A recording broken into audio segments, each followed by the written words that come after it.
Barbie, ladies and gentlemen, writer and director of Barbie, Greta Gerwig.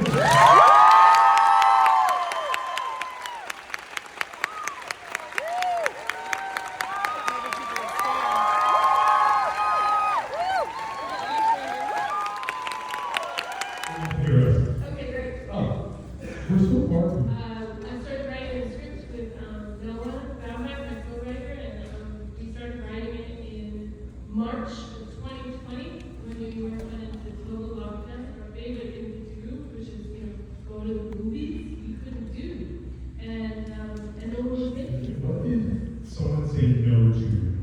That is always fascinating to me. Sure. Yeah. I mean, there were so many. I was saying backstage to him, obviously, the movie's better in the world, but I never don't feel just so happy every time that Nikki and Ice track comes on. We did it!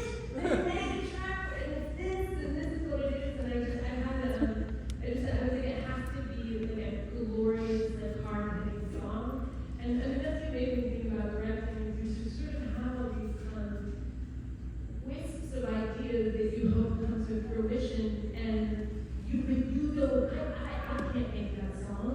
I can't make all these costumes. I can't make this set. Nobody actually said no to this. I ended up saying no. I'm going to do this, even though you asked the question. So what I was saying initially, I don't know if you heard me talking about the song at the end of the movie.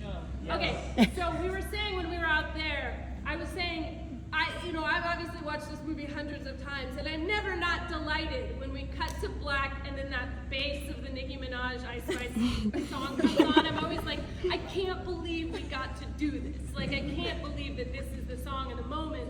And it was something that I wanted to have happen, but there's no way that you can know that the perfect song will appear for you. And the most amazing thing about movies is that they're this like incredibly collaborative art form where all these people have a key to the movie that you don't have yourself. That's what excites me about making them, is you sort of like gather all these people and everybody's like bringing their magic special power to like what the movie is. So that moment, and like, everything about the costumes and the sets and the cinematography and the wigs and all the actors, it was the most euphoric experience of collaboration I ever had. And then he asked me about, did anyone say no to anything? And I said, no, mostly no. Mostly everyone at Mattel and Warner Brothers, for some unknown reason, said yes, which was wonderful for me, because yes is my favorite answer. But there are things that I decided to cut.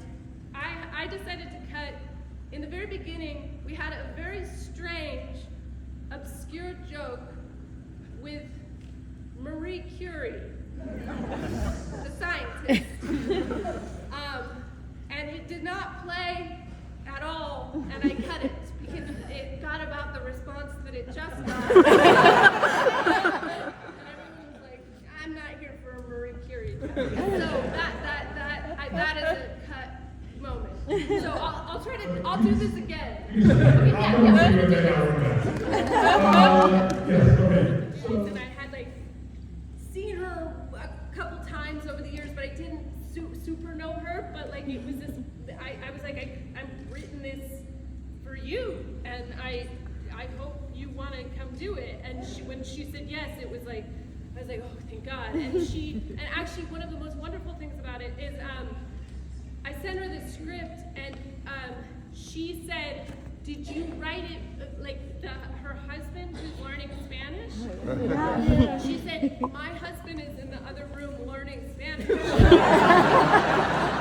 know that? And I was like, no, I just wrote it. And she was like, and then we decided he should play the husband, so that's her husband. And actually, right before we did that scene, he said, the moment that happened, he said, "Si se puede." Okay, just do that. Stop doing it in life. I really and it was so great. And he's a wonderful man. He's an actor, but he's also a filmmaker, and he's so funny. And it was movie felt like that. It was like both this huge thing and it felt so personal too, and everybody brought so much of who they were to it, and no place more so than the beautiful speech she gives. She and I worked on that together. We like sent, lots of things back and forth to each other, and articles and poems and songs and different things, and then she read to me from writing she'd done, and we changed the speech based on what she felt, and one of the lines, always be grateful, that just came from her. That was her contribution to what one of the impossible things that, she feels like I can't hold everything all at once. And what was amazing about it when she did the speech is I obviously instantly started crying, but then I looked around the set and everyone was crying, and we were shooting primarily in London, and there were a lot of British men crying. I don't know how much you know about British men, but that's not the easiest. But then, and they were wiping tears and holding the booms, and it made me realize that what she did so beautifully and what she brought to it was that she's articulating this very particular thing that applies for women, but that everybody, men have this speech, everybody has this speech, because everyone feels like they're on a tightrope and they can't fall off. And I thought it was so moving when I looked around. I was like, everyone has this feeling, and she's sort of giving us permission to just get down.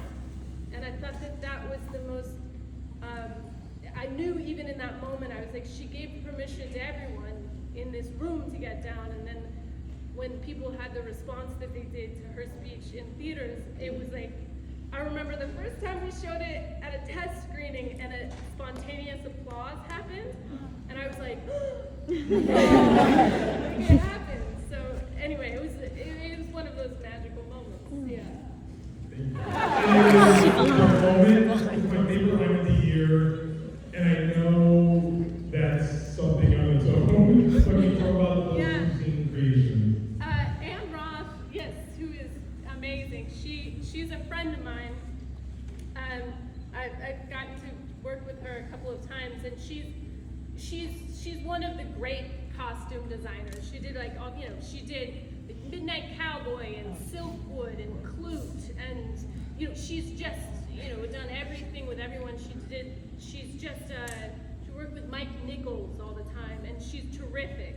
And she has I remember I went to talk to her about, before I did Little Women, and I went out she has a place in Pennsylvania and a big barn with all these original things, and I went to just talk to her about it, and she was so annoyed that I couldn't drink martinis while I was working. She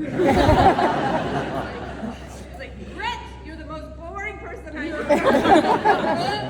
But I always had it in my mind that it would be her. It was another one where I was like, because I felt like every time I looked at Anne, I felt like life is worth living. Life is worth experiencing. If you're lucky enough to be 90, 91, 92, and she's still working right now, that she gives me that feeling just from how she looks when she smiles.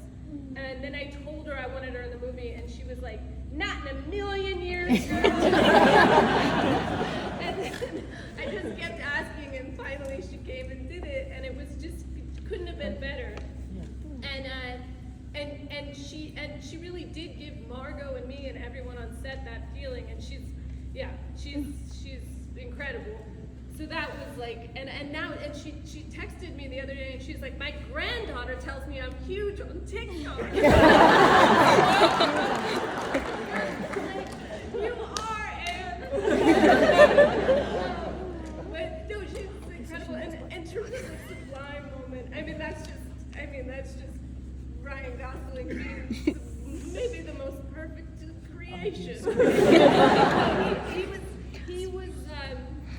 He's so absurdly great in this film, and he was so all in from the very beginning, and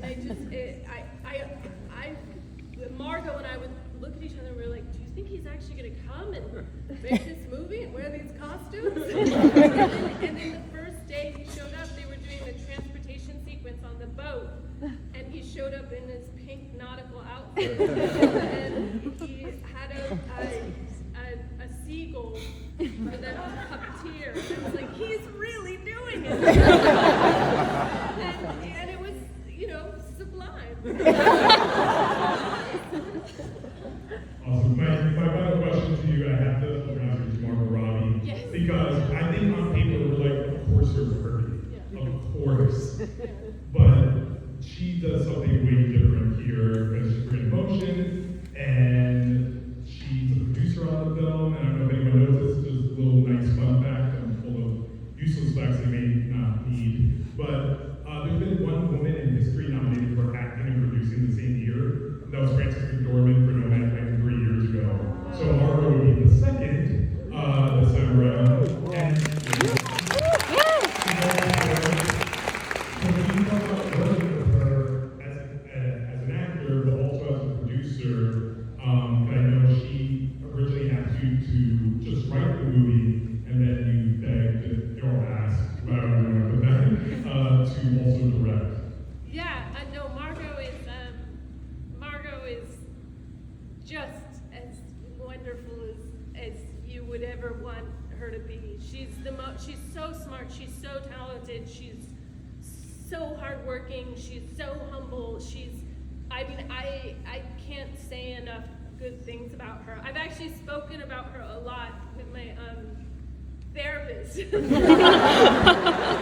like her so much, and I described how wonderful she is, and my therapist said, I think the word you're looking for is she has character. And I was like, she has character. She's got good character. She's just through and through great.